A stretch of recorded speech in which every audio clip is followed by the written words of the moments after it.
राजनीति की परिस्थिति होती है, राजनीति की स्थिति होती है। बीजेपी कभी नीतीश कुमार को बुलाने नहीं गया था। नीतीश कुमार स्वयं बंबई के अधिवेशन में चलकर गए थे बीजेपी में शामिल होने। क्या समझे? पूछिए नीतीश कुमार से, आपके सामने बाइट दे रहा है। मैं आई विटनेस 96 में जब बंबई में राष्ट्रीय परिषद की मीटिंग हुई थी, नीतीश कुमार गए थे प्रस्ताव लेकर कि हम बीजेपी। यादव के जब जीजा थे या दीदी थी तो लोग 4 बजते बजते अपन घर धर लेता था। यही तो काम करता था। अरे हम पोतियारी जिला के रहने वाले हैं, यहाँ के बाजू का जिला है। परिदृश्य बदला हुआ है तब क्या ऐसा साधु यादव क्या बताएगा? वो तो जो या जो यहाँ का दूसरा का खड़ा है, एक चट्टे पट्टा लोग है। ये उसका दलाली करता था, ये उसका मुखबिरी करता था। यही तो काम था। जाके जब हमारे कैमरे पर मौजूद मोतिहारी विधानसभा क्षेत्र के मोतिहारी विधायक प्रमोद कुमार जी हैं। बिहार सरकार के पूर्व मंत्री भी रह चुके हैं।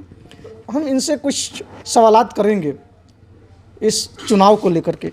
सबसे पहले विधायक जी, स्वागत है आपका। जी, आपका भी स्वागत है।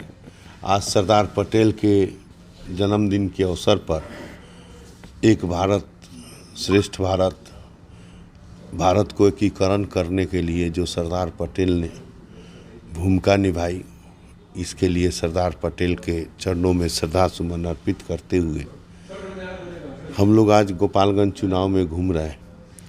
और यहाँ जो लड़ाई है वन साइडेड है।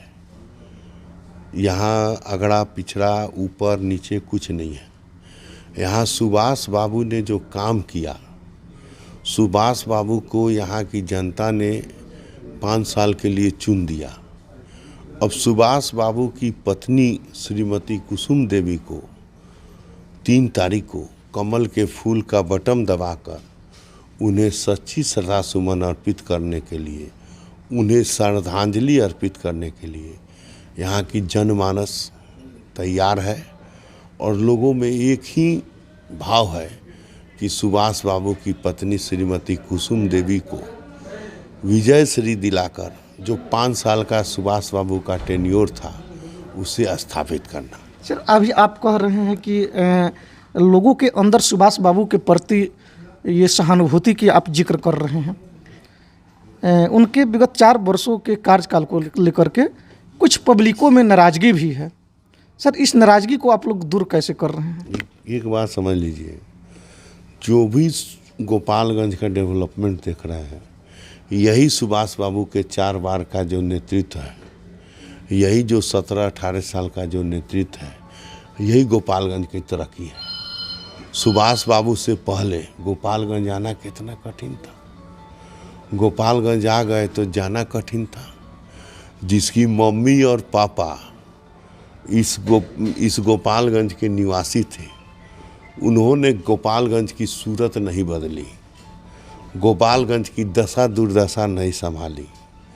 लेकिन सुभाष बाबू की जब यहाँ थे एनडीए की सरकार थी, और जाकर देखिए NHI और भी जो शहर के अंदर देखिए, गांव के अंदर हम तो घूम के देख रहे हैं, और शहरी और ग्रामीण सभी क्षेत्रों में हम घूम रहे हैं। जो गांव के अंदर जो व्यवस्था है, यातायात, बिजली, पावर, लोगों के अंदर जो गांव के अंदर जो खुशहाली है, सर इस चुनाव लोग तो इसकी कोई चर्चा नहीं कर रहे हैं। ये आप नहीं, आप जिस ये विकास को आप गिना रहे हैं, कुछ लोगों का, जैसे कि हम लोग भी क्षेत्र में लगातार पब्लिकों से मिल रहे हैं, पब्लिकों का बाइट भी ले रहे हैं, पब्लिकों का ओपिनियन भी हम लोग ले रहे हैं। कुछ पब्लिकों का कहना है कि बीजेपी जिस काम को गिना रही है वह काम पूर्व यहाँ के विधायक साधु यादव हुआ करते थे, यहाँ से सांसद भी हुआ करते थे, उन कार्यों को साधु यादव के द्वारा कराया गया है। और इस पर बीजेपी बता रही है, गिना रही है कि ये कार्य हम लोग का कराया हुआ है। सर, जब साधु यादव थे तो 4 बजते लोग घर में चल जाता था, जानते हैं कि नहीं? यही तो काम साधु यादव के हुआ है था। 4 बजते बजते लोग घर पकड़ लेता था।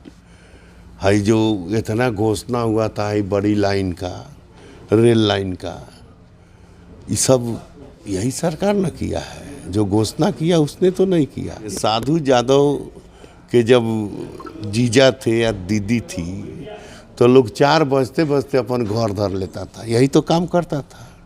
अरे हम पोतियारी जिला के रहने वाले हैं, यहाँ के बाजू का जिला है, परिदृश्य बदला हुआ है। तब क्या ऐसा साधु यादव क्या बताएगा।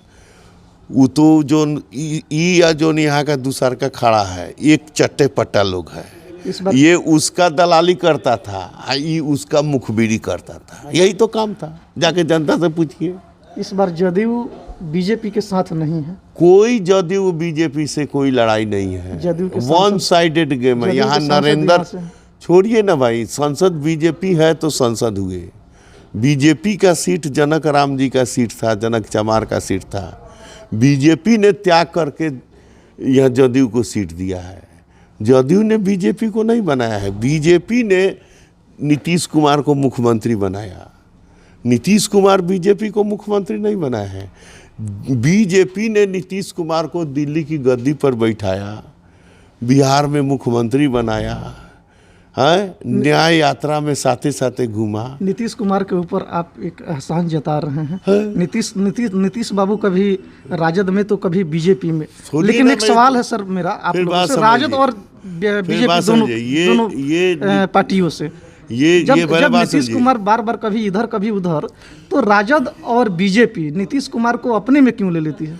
फिर बात समझिए, राजनीति की परिस्थिति होती है, राजनीति की स्थिति होती है। बीजेपी कभी नीतीश कुमार को बुलाने नहीं गया था। नीतीश कुमार स्वयं बंबई के अधिवेशन में चलकर गए थे बीजेपी में शामिल होने। क्या समझे? पूछिए नीतीश कुमार से, आपके सामने बाइट दे रहा है, मैं आई विटनेस 96 में जब बंबई में राष्ट्रीय परिषद की मीटिंग हुई थी तो नीतीश कुमार गए थे प्रस्ताव लेकर कि हम बीजेपी में आ रहे हैं। परिस्थितियां अभी कुछ बदली हुई है सर, जदयू और राजद एक हो गई है।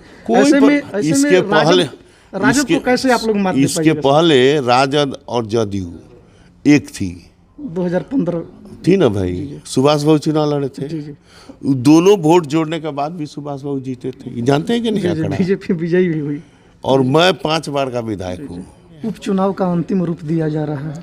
बीजेपी अपने आप को कहाँ देख रही है सर? बीजेपी ये जो चुनाव है वन डे मैच है, वन डे, और बीजेपी मुकामा और गोपालगंज अपार बहुमत के साथ विजय श्री प्राप्त करेगी और इसमें कोई संशय की बात नहीं है। और इसका श्रेय जो अपने आदरणीय प्रधानमंत्री माननीय नरेंद्र भाई मोदी जी ने जो अपनी कार्यकाल में जो देश का विकास किया है, जो इस क्षेत्र का विकास किया है, जो बिहार का विकास किया है, जो भारत माता को परम वैभव के शिखर पर पहुंचाया है, ये सभी तुलनाएं मतदाता जो है, भारत जो है विश्व गुरु के तरफ आगे बढ़ रहा है, भारत माता परम वैभव के शिखर पर जा रही है, भारत की कीर्तिमान स्थापित हो रही है, भारत यशस्वी दिशा में बढ़ रहा है। तो ये सारी बातें जो है मोदी जी के कार्यकाल में हुआ है और हो रहा है। तो मोदी जी के जो कार्यकाल जो संपादित हो रहे हैं, इस पर यहाँ की जनता को वोट देना है कि मोदी जी के कार्यकाल फिट या अनफिट। क्या समझिए?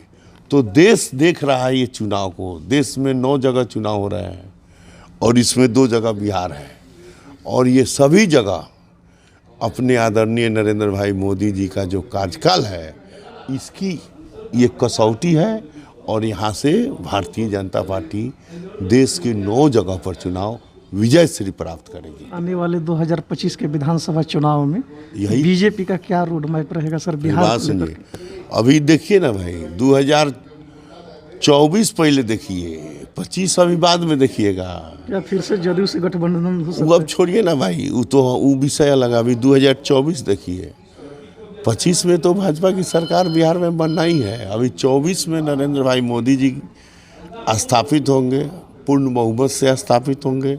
अब की बार 400 पार होगा, ठीक है, लोकसभा में। हाँ निश्चित। तो चलिए, ये हैं मोतिहारी विधायक प्रमोद कुमार जी, और बीजेपी के जीत को लेकर के, मोकामा और गोपालगंज के जीत को लेकर के ये अपनी दावे पेश कर रहे हैं। अब देखना दिलचस्प होगा ऐसे में मोकामा और गोपालगंज की जनता किनके सर पर ताज चढ़ाती है। सर, आपने समय दिया, बहुत बहुत आपको धन्यवाद।